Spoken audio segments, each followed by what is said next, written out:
L'application VSchool, c'est un fichier conçu en Excel avec son langage de programmation Visual Basic for Application, autrement dit VBA.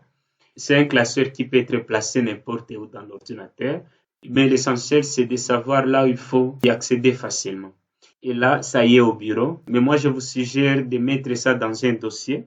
Pourquoi dans un dossier? Parce que là, au moins, vous avez la facilité d'y trouver tous les états de sortie, c'est-à-dire tous les fichiers, tous les rapports que l'application aura à vous fournir.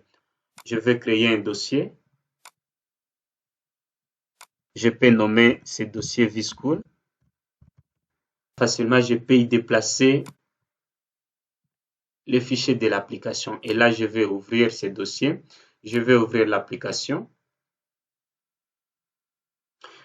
Au cas où ce bouton d'activer les contenus vous est proposé, il faut toujours cliquer sur activer les contenus afin de lancer les macros. J'accède à un formulaire de termes de licence. Vous êtes appelé à lire les termes de licence pour savoir en quoi est-ce que vous devriez vous attendre de l'application et à quoi est-ce que ça va vous servir. Il faut lire jusqu'au bout. Après avoir lu, veuillez cocher la case ici en bas. Je lis et accepter les contrats d'utilisation du logiciel. Ensuite, je dois cliquer sur le bouton accepter. Nous accédons au formulaire d'identification de l'établissement. Je vais prendre l'exemple d'une école de la place. Je vais y aller vite.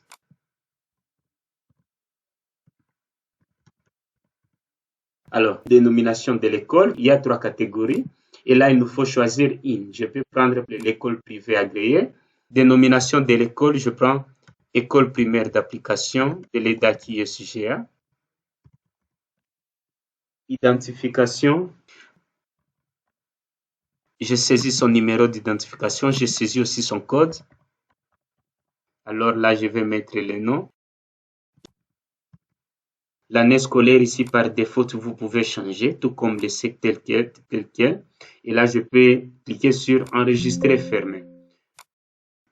Nous accédons au formulaire d'identification des utilisateurs. Par défaut, ici, nous avons 3 utilisateurs, c'est-à-dire le chef d'établissement qui peut contrôler, superviser toutes les opérations qui se font dans l'application. Je peux rentrer pour vérifier les informations là au cas où il y a à modifier. Je peux ne pas modifier, je continue. Je dois saisir alors le nom du chef d'établissement. Je peux lui choisir le mot de passe. Je confirme le mot de passe Pacifique 01 et là je peux valider. Ah, les mots de passe ne sont pas identiques. Là je peux cliquer sur le petit bouton ici pour voir. Ah là je vois qu'il y a une erreur qui a été glissée. 001, j'efface un 0. Alors je peux cliquer sur valider et OK. Directement là je passe à l'identification du caissier ou du percepteur, c'est-à-dire celui qui est chargé de percevoir les frais que les élèves payent. Et là, je peux prendre le nom D. Je peux lui choisir son mot de passe Cécile 0D. Cécile 0D. OK. Et là, je passe celui qui est censé saisir tous les codes des élèves pour les insérer dans l'application. Et là, je vais lui donner un nom. Je peux lui coller un mot de passe Joseph 03. OK. Là, il faut faire le choix des classes. Ici, nous sommes à l'école primaire qui n'a que 6 niveaux de classe. Comment paramétrer les classes? Je vais cocher si oui, l'établissement organise la classe de la première année. Je vais cocher dans la case. Je vais préciser le nombre de classes. Et là, je peux mettre par exemple 3 classes. Là, automatiquement, les classes, vous les voyez ici. C'est-à-dire, il y a la première A, B et C. Mais je peux voir, je mets par exemple D. Deuxième, oui, je peux aussi mettre des classes. Troisième aussi, oui, je peux mettre des classes. Quatrième, oui, je peux mettre aussi des classes. Cinquième, oui, je peux mettre, supposons, une classe. Sixième, oui, je peux mettre aussi une classe. Alors, ici, nous voyons que nous venons d'avoir le total de 10 classes. Mais l'application en soi peut aller jusqu'à 35 classes maximum. Donc, au-delà des 35 classes, le reste ne seront pas prises en charge. Mais aussi, pour un niveau de classe, on ne peut pas aller au-delà des 10 classes. Comme par exemple ici avec la première, on ne peut pas avoir au-delà des 10 premières années. Non. Comme là, nous voyons, nous avons D, mais là, on peut avoir 10 facilement.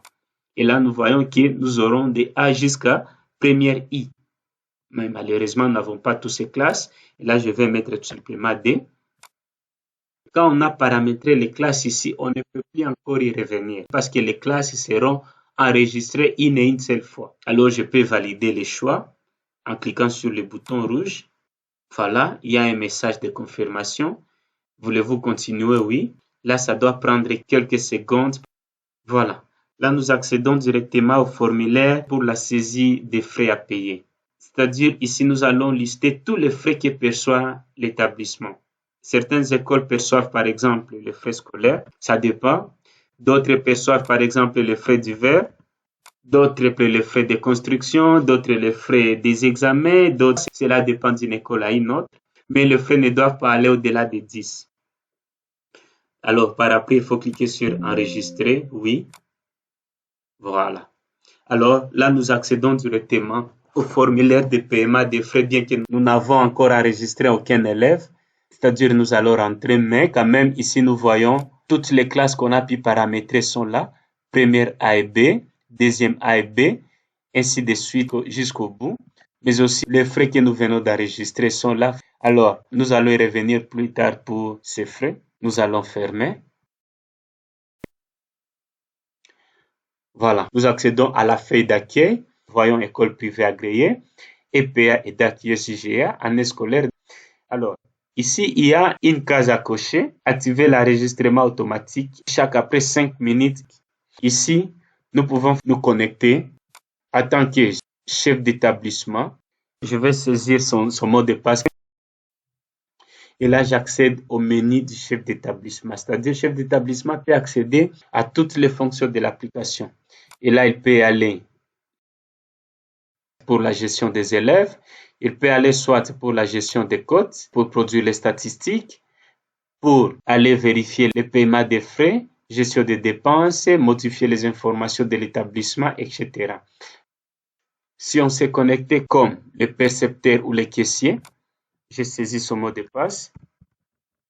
Nous accédons à son menu et là, nous pouvons soit aller enregistrer un paiement, soit on peut aller encore modifier les frais à partir de là et on peut fermer, soit on peut aller gérer les dépenses, on peut fermer, soit on peut aller produire les rapports, c'est-à-dire les balances entre les entrées et les sorties, soit on peut se connecter comme le secrétaire à la saisie des codes. Et là, soit on peut aller à l'inscription des élèves, on rentre, soit on peut y aller à la saisie des codes, on rentre, ou carrément on peut aller juste pour imprimer les statistiques. Nous allons y revenir plus tard. Là, je rentre à l'accueil.